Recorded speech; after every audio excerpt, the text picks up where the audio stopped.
6 meses após as mudanças na Lei de Silêncio em Belo Horizonte, donos de bares e músicos falam das consequências dessa nova legislação.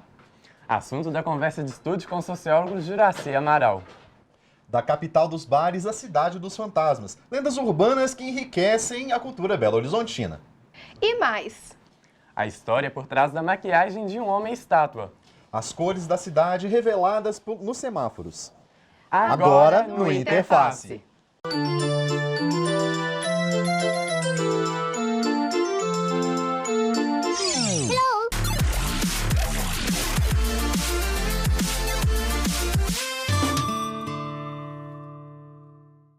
Olá, seja bem-vindo à estreia do novo programa da PUC TV. Eu sou Elisa Diná e sigo na companhia de Rodrigo Nigri nessa proposta para pautarmos educação, cultura e cidadania. E para começar com o pé direito, nada melhor que uma interface entre os assuntos que dizem muito da capital mineira.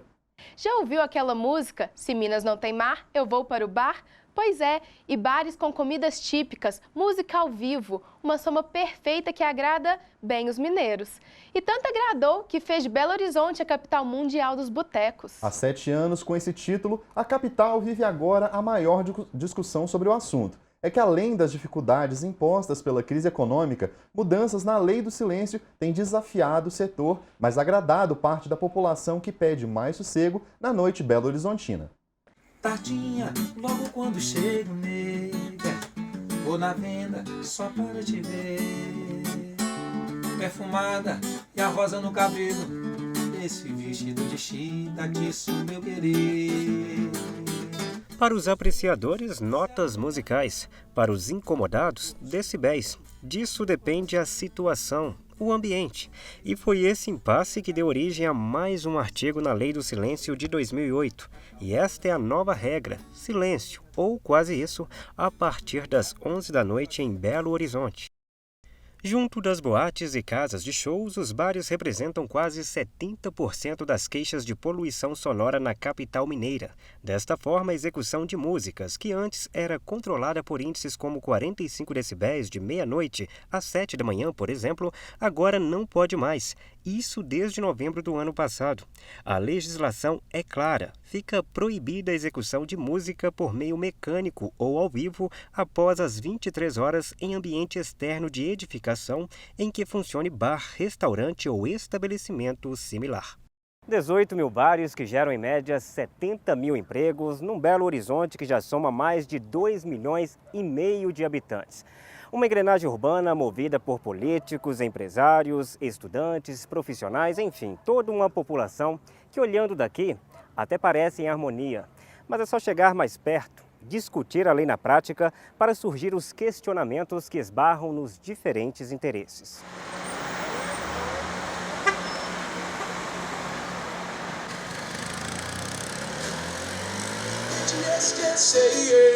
A única poluição que ainda não recebeu um tratamento rigoroso por parte da sociedade é a poluição sonora, que talvez seja uma das que mais prejudicam a saúde dos cidadãos.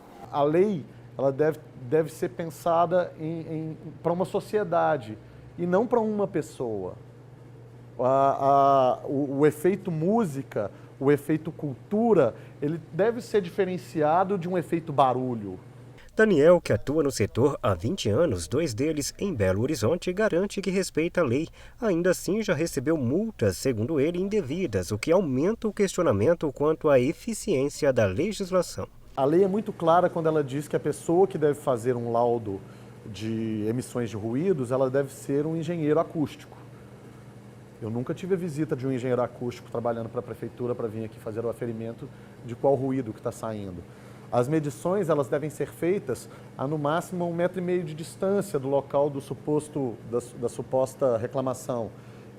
No dia dessa multa eu tive uma medição que foi feita a 20 metros de distância. Eles são absolutamente preparados para a atividade, até porque são atividades que exigem conhecimento. O fiscal precisa chegar nos locais com inteiro conhecimento daquilo que ele vai fazer, porque caso contrário ele vai ser questionado. Com relação à qualificação, Belo Horizonte está muito bem de fiscal. Não estamos bem com relação à quantidade. Quantidade essa que talvez explique as situações observadas por esse publicitário, morador do Santa Teresa, um dos bairros mais boêmios de Belo Horizonte.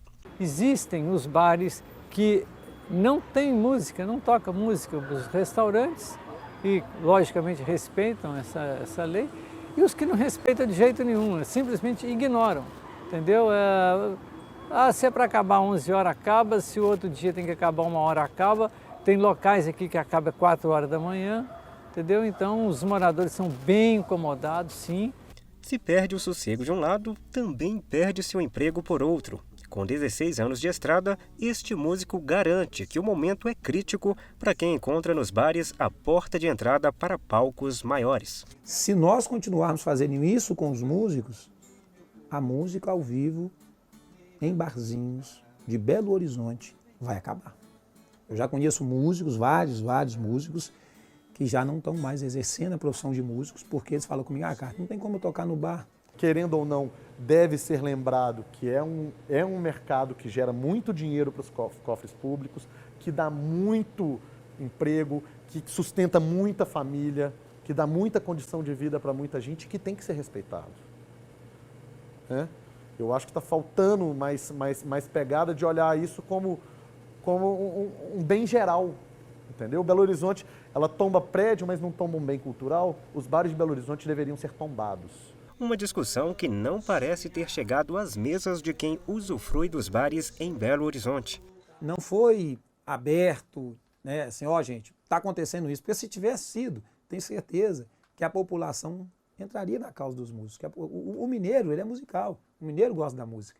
Disso tudo, uma coisa é certa, a capital mundial dos bares ainda mantém o título, mas agora com um número ainda maior de estabelecimentos na ilegalidade. Claro que no primeiro momento pode ser que alguém se sinta prejudicado, mas eu não tenho dúvida de que no final todos vão sair ganhando, todos vão ter benefícios com a boa aplicação dessa lei. Somente em Belo Horizonte, o setor de bares e restaurantes movimenta 4,5 bilhões de reais por ano. À época da discussão da lei, em setembro do ano passado, a Associação Brasileira de Bares e Restaurantes em Minas Gerais alegou que a mudança na legislação causaria o fechamento de mais de 1.000 estabelecimentos na capital. Desde a sanção da nova lei, contudo, a Brasel não se posicionou mais sobre o assunto e não quis fornecer dados que pudessem comprovar ou não o impacto no setor. O que se sabe é que o número de fiscais ainda é insuficiente para que a lei funcione na prática. Belo Horizonte conta com apenas 400 fiscais responsáveis por todas as reclamações envolvendo ruídos na capital. E para problematizar essa e outras questões, aqui no estúdio, o professor e sociólogo Juraci Amaral. Olá, professor, tudo bem? Tudo bem. Para a gente começar, então, o nosso bate-papo, a gente pode dizer que essa lei ela vai na contramão do incentivo à cultura, mas, ao mesmo tempo, ela respeita a opinião dos belo-horizontinos ou isso é uma inverdade? Onde há maior participação da comunidade, a lei tende a ser mais cumprida nesse sentido. Em outros lugares, nas regiões mais distantes do centro da cidade, a questão é problemática porque o som é insuportável. E aí o problema não é nem o som em si.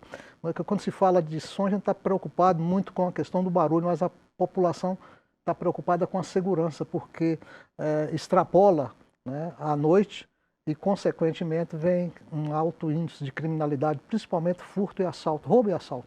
E, professor, tem muito questionamento de que Belo Horizonte é a capital mundial dos bares e é uma ameaça, esse tipo de lei é uma ameaça, esse título.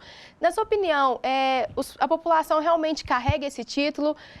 Acredita nele ou é uma questão mais mercadológica? Tem a ver com o mercado. Entretanto, tem uma coisa interessante em Belo Horizonte. Belo Horizonte é uma cidade que tem pouca opção de lazer. Belo Horizonte é uma cidade que tem uma carência de atividade de lazer muito significativa e o povo procura. A população tem que divertir, precisa disso. O Parque Municipal é fechado, né? Tem as horas, não é para isso. Então nós vamos ter uma série de limitações e cria uma demanda muito grande de lazer, de atividades. E os bares é esse espetáculo que tem. Junto a isso, vem o interesse econômico, que é uma fonte econômica, e todos vocês sabem aí como é que funciona. E o preço é alto, né? O senhor tinha comentado sobre alguns bares têm fechado depois das 11 horas, até por questão de segurança, mas alguns têm permanecido aberto. E a gente sabe que essa lei ela já entrou em vigor e nem sempre ela é aplicada na prática.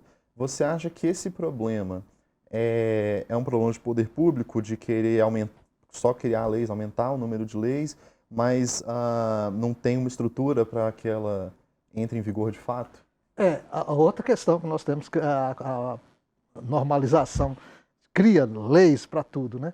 Mas não tem contingente de pessoas para fazer cumprir a lei. Então fica numa relação de boa vontade do dono do bar.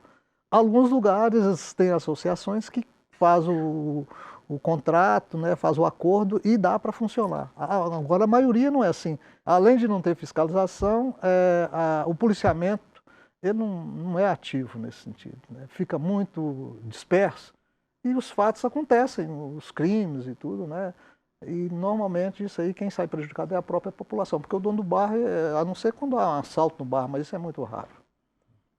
E para encerrar nossa conversa, eu queria pegar o exemplo de recentemente que os vereadores colocaram para a população decidir se os supermercados devem abrir ou não aos domingos. Então, é uma iniciativa que tem um pouco da participação popular. E qual que é a importância disso? Você acha que isso faz com que as leis sejam mais bem seguidas? A audiência pública para essa questão que foi feita, pouca gente participou. Quem participou foi o sindicato.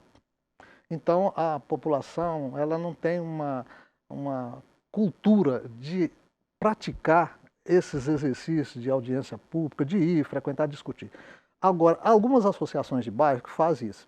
No caso do supermercado, é até paradoxal numa época em que há crise de desemprego, em nome de uma pseudo-proteção social, no sentido de levar as pessoas para o convívio familiar aos domingos, isso não é uma verdade, né?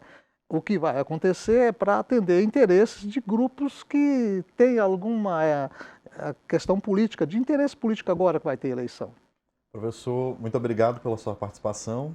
Muito obrigado por ter participado aqui com a gente. Obrigado a você, estou disponível aí para outras oportunidades de discutir temas semelhantes. Tá certo. Eu me despeço por aqui, mas daqui a pouco o Matheus Teixeira chega com as novidades do próximo bloco. Nós vamos para um rápido intervalo, mas voltamos já já com outras curiosidades de Belo Horizonte.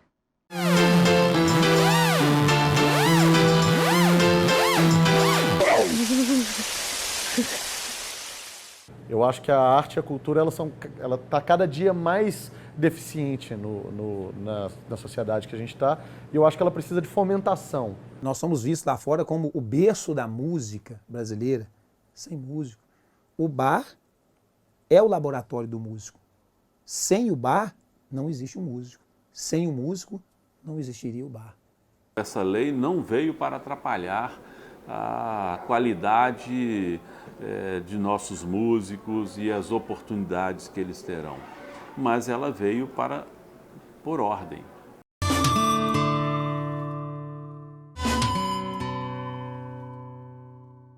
No bloco anterior, abordamos Belo Horizonte como a capital mundial dos botecos. Mas outro assunto, não tão conhecido, também diz muito da capital mineira. Não é isso, Matheus? Com certeza, Elisa. De boca em boca e de geração em geração, as lendas urbanas foram ganhando forma juntamente com a construção de Belo Horizonte, merecendo inclusive um lugar especial na literatura. Belo Horizonte revela à luz do dia maravilhas como a Lagoa da Pampulha, a Praça da Liberdade e outros atrativos. Já quando chega a noite, os locais ganham causos que mexem com a imaginação. Um deles é a Loira do Bonfim, que assombra taxistas. Que medo, hein?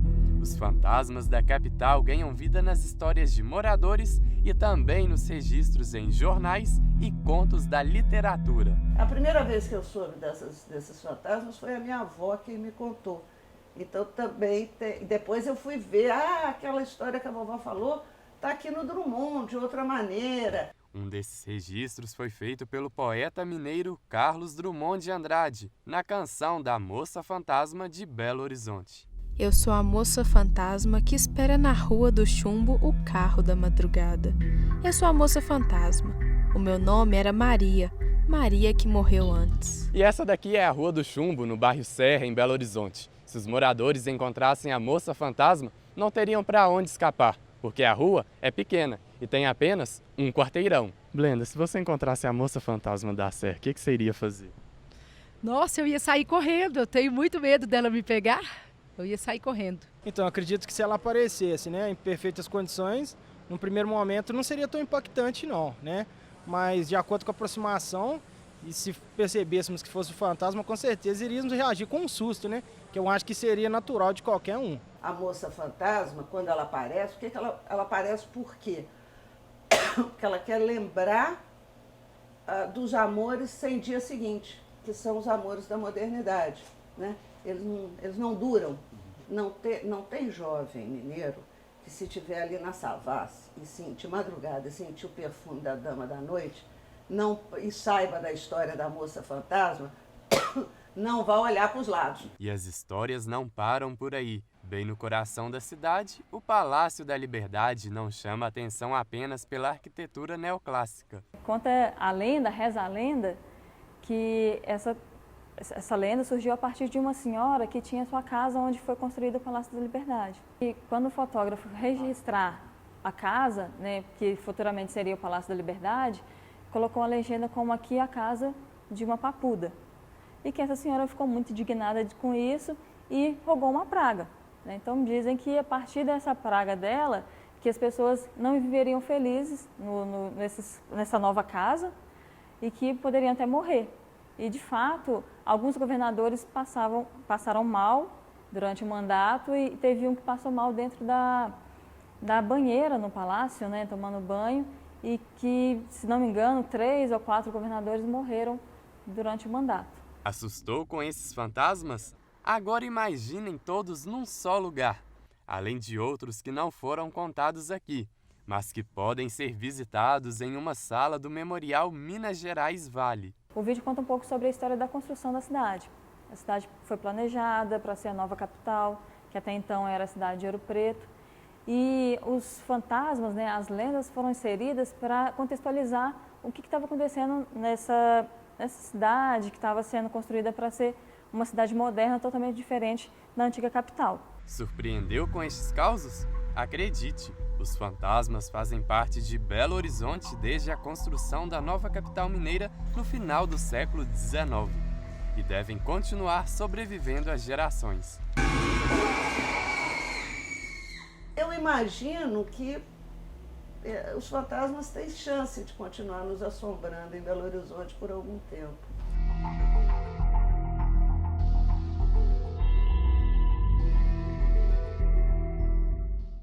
Caminhar pelas ruas e deparar com um homem-estátua, situação que parece comum na correria diária.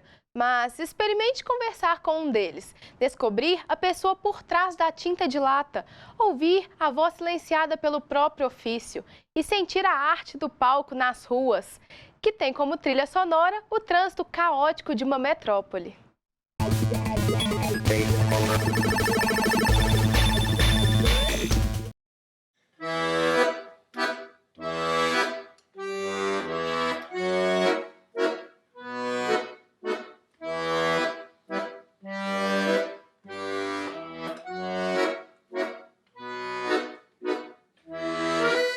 Caracterização do Abraham Lincoln, né, presidente dos Estados Unidos, uma figura que eu admiro muito, por quem ele foi, né, e pelas decisões que ele tomou.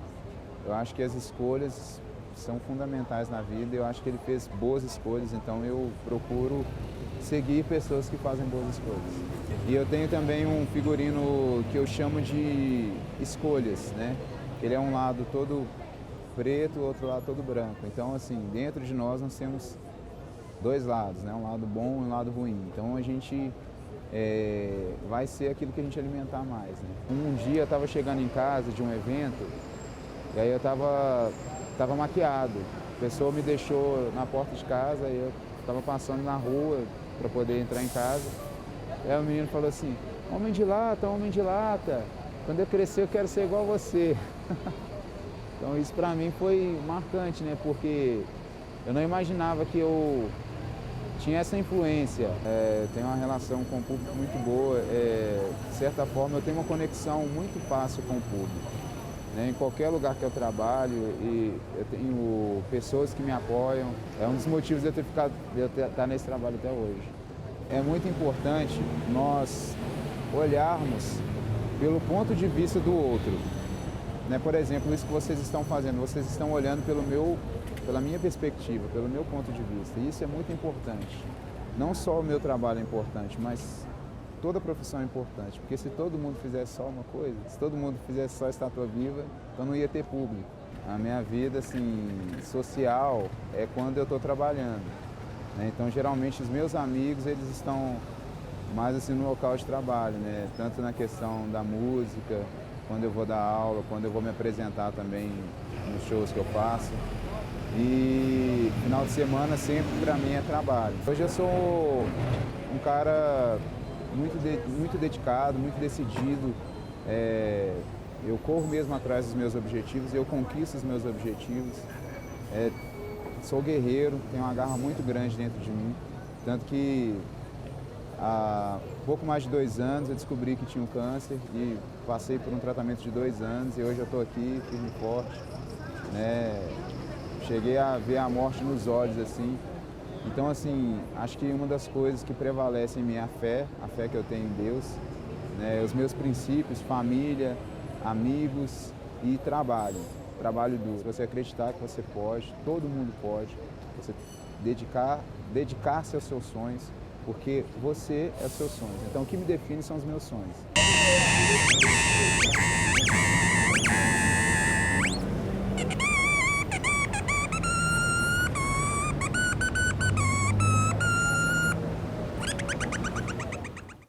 Entre prédios históricos e arquitetura moderna, o encontro do velho e do novo agora estampa alguns semáforos de Belo Horizonte.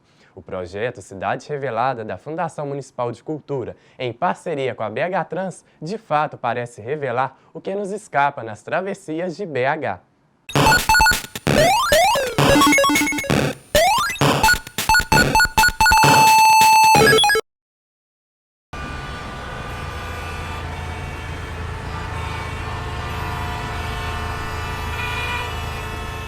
Atenção!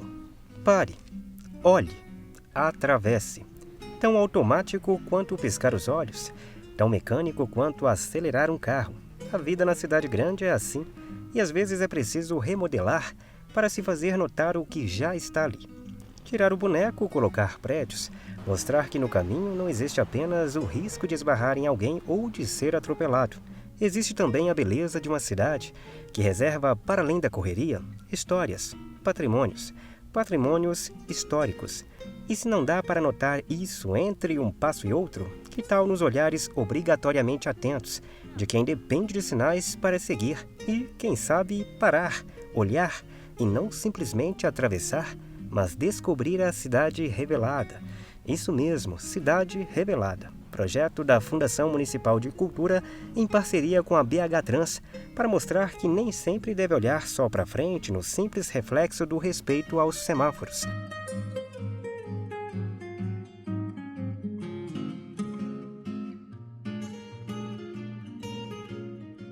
É preciso mais, olhar em toda volta, entender a linguagem, ainda mais rica com a tecnologia. Neste caso, uma tecnologia que abraçou a sensibilidade de artistas plásticos.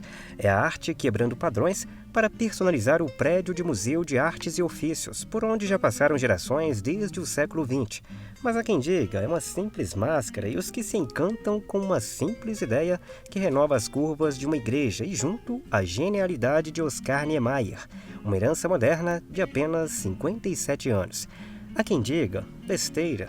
Há quem enfatiza, inovação necessária, capaz de exaltar o edifício por muito tempo, berço da política mineira, para boas e más recordações. E por aí vai mesmo, nas travessias da cidade. Para quem tem fé, igrejas onipotentes.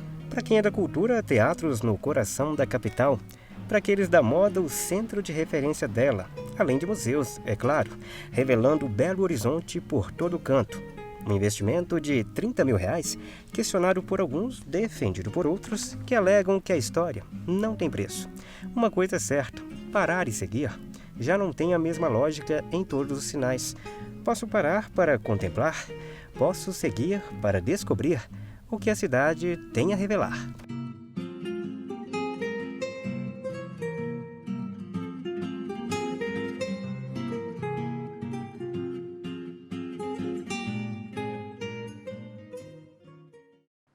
O programa de hoje fica por aqui. Na semana que vem nos encontramos nesse mesmo horário, mas com outras curiosidades. Até lá, você pode rever este programa no nosso canal no YouTube. Aproveite também para mandar sugestões nas nossas redes sociais. Foi um prazer. Até a próxima. O que representa para mim aqui é o acolhimento que tem o pessoal da capital. Para mim, os estádios de futebol. As praças de Belo Horizonte. As pessoas, com certeza. Os bares, as mulheres, são todos bons. Também tem uns cartões postais, né? Que tem a Lagoa da Pampulha, a igreja. Belo Horizonte é uma capital que eu gosto muito. Para mim, eu não tenho nada que reclamar daqui, não. Lugar muito bom.